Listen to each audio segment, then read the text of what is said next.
एक लड़के को एक अजीब सा पत्थर का अंडा मिलता है। वह चाकू से उसका ऊपरी हिस्सा तोड़ता है तो अंदर से चमकदार नीला रंग दिखाई देता है। तभी उसकी माँ उसे आवाज देती है और वह तुरंत वहां से चला जाता है, लेकिन उसे बिल्कुल भी अंदाजा नहीं होता कि वह पत्थर का अंडा अपने आप हिलने लगा है।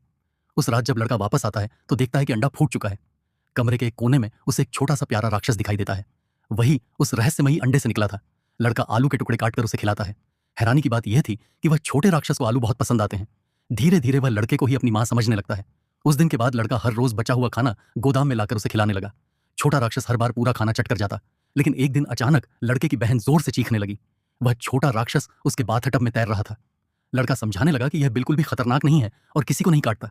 तभी भूखा राक्षस जोर से आवाज निकालता है और उसकी आवाज सुनकर एक प्लम्बर वहां पहुंच जाता है। प्लम्बर उसे देखते ही पहचान लेता है। वह कहता है कि यह कोई साधारण जीव नहीं बल्कि एक पौराणिक वाटर हॉर्स है। अगर इसे झील में वापस नहीं छोड़ा गया तो यह जल्द ही डायनासोर जितना विशाल हो जाएगा। लेकिन तब तक बहुत देर हो चुकी थी। छोटा वाटर हॉर्स चोरी छिपे बाहर निकलकर खाना ढूंढने लगा। रास्ते में एक कुत्ता उसका पीछा करने लगा। डर के मारे वह भागता रहा और आखिर में खुद को एक मूर्ति जैसा बनाकर कुत्ते को धोखा दे दिया। थोड़ी देर बाद उसे एक तालाब में बहुत सारी मछलियां दिखाई दी। वह तुरंत पानी में कूद गया और जमकर मछलियां खाने लगा। अगली सुबह जब प्लम्बर उसे ढूंढने पहुंचा तो वह देखकर दंग रह गया। सिर्फ एक रात में वाटर हॉर्स पहले से 10 गुना बड़ा हो चुका था। वह तुरंत लड़के को बुलाता है। लड़का भी अपने दोस्त को इतना विशाल देखकर हैरान रह जाता है। दोनों उसे ट्रक में बैठाकर झील तक ले जाते हैं ताकि उसे आजाद किया जा सके। लेकिन वाटर हॉर्स लड़के को छोड़ना ही नहीं चाहता था। वह पानी में जाने से साफ मना कर देता है। आखिरकार प्लम्बर आलू दिखाकर उसे लालच देता है और वह खुशी खुशी झील में कूद जाता है। कुछ दिनों बाद 2 बूढ़े मछली पकड़ने झील में आते हैं। अचानक उनकी कांटी में कुछ बहुत बड़ा फंस जाता है, लेकिन वह कोई मछली नहीं बल्कि वही विशाल वाटर हॉर्स था।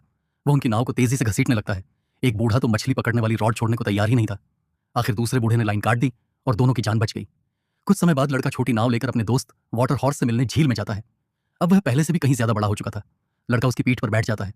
वाटर हॉर्स उसे तेजी से पानी में घुमाता है और फिर ऊंची छलांग लगाकर हवा में उड़ता हुआ दिखाई देता है। खूब खेलने के बाद वह लड़के को सुरक्षित किनारे छोड़ देता है, लेकिन दूर खड़ा एक सैनिक यह सब देख लेता है।